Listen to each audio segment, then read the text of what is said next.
Okay, this is problem 8-103. It's on page 451.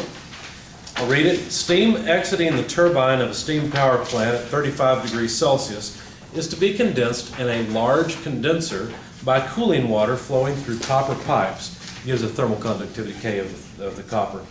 Of inner diameter 1 centimeter, outer diameter 1.4 centimeter, and an average temperature of 20 degrees Celsius. Now, by the way, that's a pretty thick-walled pipe. But if this is a high-pressure system, then it would make sense. Let's see. Of course, that much copper is going to be worth quite a bit of money, too. Let's see. At an average temperature of 20 degrees Celsius, the heat of vaporization of water at 35 degrees Celsius is given there. The heat transfer coefficients are 8,000 watts per square meter per degree Celsius on the steam side and 160 watts per meter squared per degree Celsius on the water side. Determine the length of tube required to condense steam at a rate of 200 kilograms per hour. Now, I know you guys aren't terribly comfortable with all the givens at this point in your studies, so let me draw the system and draw it a little better than what they had in the book, and just basically put all the different givens where they belong so that you can understand this. Now, they draw this as a circular vessel. I don't know that in the real world they are actually circular. It really doesn't matter too much. What really matters is that we have a heat exchanger here. We're essentially designing a heat exchanger. Now, we're going to talk a lot more about heat exchanger design in Chapter 8, but for right now, we can do some analysis in this chapter. I'm sorry, did I say Chapter 8? We're in Chapter 8. When we get to Chapter 13, we'll talk a lot more about heat exchangers, but I guess we could consider this an introduction to it. So here's our copper pipe, and basically what they're saying is, tell us how long to make this. So what is this dimension, L? Does that make sense? Okay, that's what they're asking us. Now, the steam comes in and condenses. Now, in the book, your author shows some of the pipe uncovered. Well, that would not be the way you design this. All the pipe should be, well, I guess you could, but then you'd have a different convective heat transfer coefficient on the surfaces. Actually, it'd probably be best to do it, but it doesn't matter. That doesn't matter at this stage. We can talk about this once we get to Chapter 13. Anyway, the point is that we've got steam coming in here. The steam is at 35 degrees Celsius and comes in at a rate of 200 kilograms per hour. Okay, so what we have to do is we have to take steam that's in the gas phase, convert it to liquid, right, and send it on its way. Now, if the temperature of the steam is 35 degrees, it comes in and condenses, what would be its temperature? What would be the temperature of the liquid when it leaves?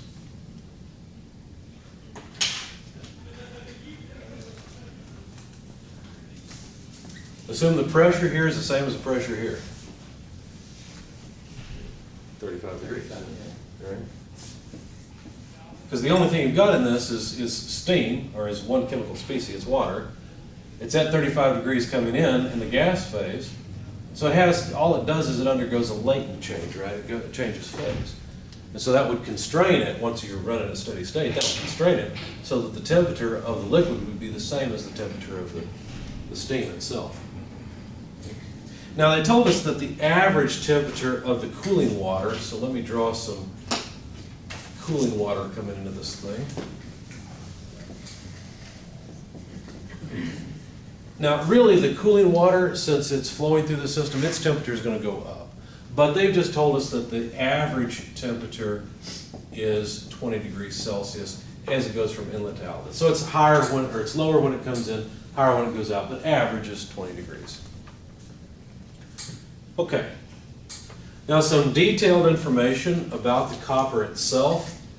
Thermal conductivity K was given. I didn't mention it, I didn't read it, but you can read it there in the book. 386 watts per meter per degree Celsius. The inside diameter, ID, is 0.01 meters. They gave it in centimeters, I'm just writing it in meters. The OD, the water coming out. The OD is 0.014 meters, and what else do they have? The convective heat transfer coefficient inside of the pipe, H sub I, is 160 watts per square meter per degree Celsius. And the convective heat transfer coefficient outside of the pipes, in the water to the pipes, is 8,000 watts per square meter per degree Celsius. Let's see, anything else? Well, they told us one more thing. Which one has more energy, the steam or the liquid? They're both the same temperature, so which one has more energy? Or do they have the same energy? What do you think? Steam. The steam, absolutely, right? Because the steam, if you have liquid water and you want to make it go into steam, what do? You add energy, right? Even if it's already at the boiling temperature, you still have to put energy into it to get it to change phase. So the steam has more energy, the water has less, therefore this has lost energy, right? And that's what they're talking about when they say the latent heat of vaporization, HFG is the term that your book uses. In fact, what you might want to do is go to the saturated tables when we're talking about this and look up the latent heat of vaporization of water at 35 degrees Celsius. So look up HFG in saturated tables at 35 degrees Celsius and see what you find. Anyway, so you should find this. It should be 2419. Hopefully your author looked up the tables. I'm sure he did. He's always very good about that. Kilojoules per Kelvin, or per kilogram, excuse me. What's the subscript under the first H? HFG, H0, 0. and HI. So inside HI, outside HO. HFG, latent heat of vaporization. Okay, did you get it right at 35 degrees Celsius? Yes. Yeah. Okay. All right, so what are we going to do? Well, the first thing that I would do is I would calculate the heat transfer rate, Q dot.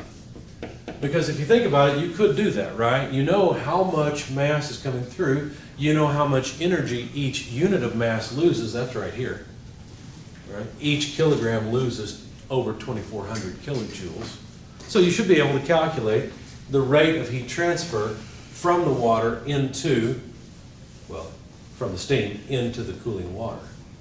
Okay? So we should be able to come up with Q dot, just based on an energy balance around the steam as it goes through. So that's just the mass flow rate of the steam multiplied by latent heat of vaporization, HFG. It's kind of like, remember the old fireman brigade, right? So you need to put out a fire, what do? You get a bunch of people together, each one has a bucket, each person fills their bucket with water from the well. I mean, this is common, right? Lassie comes along, there's a fire at the old barn, everybody gets together, puts out the fire, right? Or either that or Joey's in the well again, one of the two.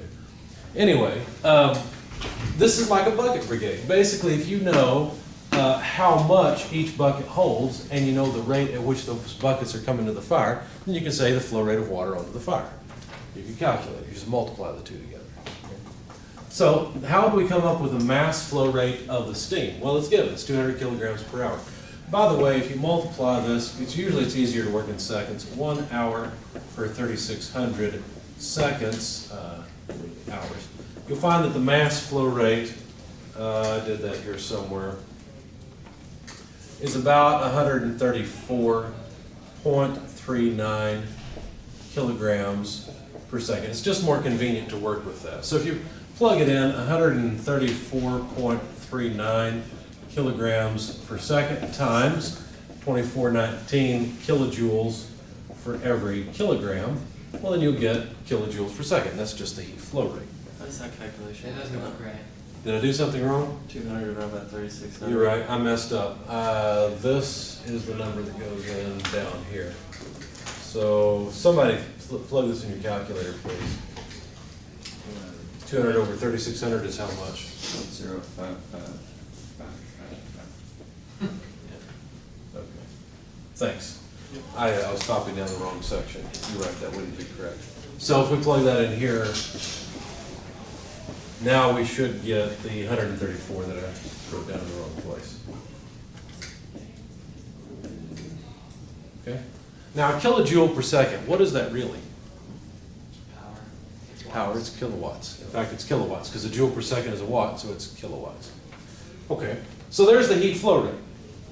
Now, the heat flow rate could also be written as the driving force for heat transfer, which is the temperature of the steam less the temperature of the cooling water, which is an average of 20 degrees Celsius, divided by the total resistance for heat transfer. Okay. So if we rearrange this equation, we can say, well, then the total resistance to heat transfer must be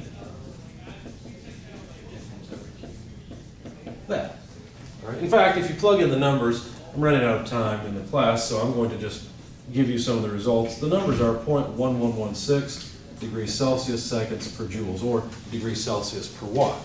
That's the resistance that this pipe must have. Now, if we were to look at a cross-section of this pipe, what we would see is, just like we saw before, resistance to heat transfer within the fluid that's flowing through the pipe, resistance to heat transfer within the wall, and then resistance to heat transfer outside. Remember that the resistance outside, this is where H naught operates. The resistance inside, that's where HI operates. And the resistance within the wall, that's where K operates. That make sense? So basically the material property is going to help determine the thermal resistance within the wall, just like the convective heat transfer coefficients will help determine the resistance in the water and the steam around it. Okay, so let me get rid of this part now. We don't need the schematic anymore. And basically all we're trying to do is say that the total resistance is the sum of these, so how would we write that? Well, we write it like this. The total resistance would be equal to the 1 over H naught A naught plus natural logarithm RO over RI divided by 2 pi LK plus 1 over HI. Notice that the area inside of the tube would be different than the area outside the tube. Those are different, right? Okay, I'm almost done. Let me just finish this off. You can make substitutions where AO is 2 pi L RO. I got that right because 2 pi, this would be D, times pi would be the perimeter, times L would be the area. You can make a substitution here, 2 pi L RI. Notice the length that we're looking for appears in the denominator of each of these, and so you can factor it out through a bunch of, well, not a bunch, but a little bit of algebraic manipulation. The length comes out as 1 over 2 pi R total, which we already know, right? Multiplied by natural logarithm. I went ahead and substituted diameters, since that's what we were given. Notice it would be the same ratio as the radii. Okay, plus 1 over HO plus 1 over HI. Okay? So that's what I came up with. And when I plugged in all the numbers, there's nothing really groundbreaking here. There's nothing, no earth-shattering unit conversions. It's pretty straightforward. I got about 1809 meters. Now your author got 1799, I think, if I remember right, in his solution. Why the difference? Could be round off somewhere. I'm not sure exactly why. I don't think it's a big difference. I don't think I've done anything wrong, so either a graduate student somewhere made a small mistake or rounded something off, or I made a small mistake. So if you can find it, great. If you can't, the procedure's correct. There's no problems there. I may have substituted the wrong number where I don't think so, but you can verify my number. So I actually believe my number more than I believe the answer in the book. So, questions? All right, have a good evening, guys. See you next class.